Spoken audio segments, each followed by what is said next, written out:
95499 over. হাইব্রিডের মতো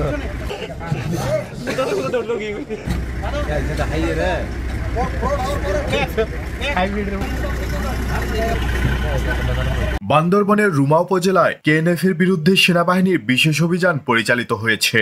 গতকাল 14 November বান্দরবানের রুমা উপজেলার গোয়েন্দা তথ্যের ভিত্তিতে সেনাবাহিনীর একটি অপারেশন দল মুল্লায় পাড়া নামক এলাকায় কেএনএফ-এর বিরুদ্ধে বিশেষ অভিযান পরিচালনা করে। বৃহস্পতিবার ভোররাতে অপারেশন দলটি মুল্লায় পাড়ার উত্তর পশ্চিমে রুমাখালের পার্শ্ববর্তী লাইচেঙ্গাই নামক আমবাগানে কেএনএফ-এর অবস্থানের ওপর অভিযান পরিচালনা করলে সন্ত্রাসীরা তাদের অস্ত্র সরঞ্জামাদি ফেলে পালিয়ে যায়। এ সময় উক্ত এলাকা তল্লাশি করে একটি এসএমজি, 2টি বন্দুক, 150 রাউন্ড কার্তুজ এবং একটি কার্তুজ ভর্তি বেল্ট, একটি বাইনোকুলার, 2টি ওয়াকিটকি সেট, 3 জোড়া কেএনএফ ইউনিফর্ম, 1 জোড়া বুট, একটি handcuff, improvised explosive device ID তৈরিতে ব্যবহৃত স্প্লিন্টার এবং 5টি স্মার্টফোন উদ্ধার করা হয়।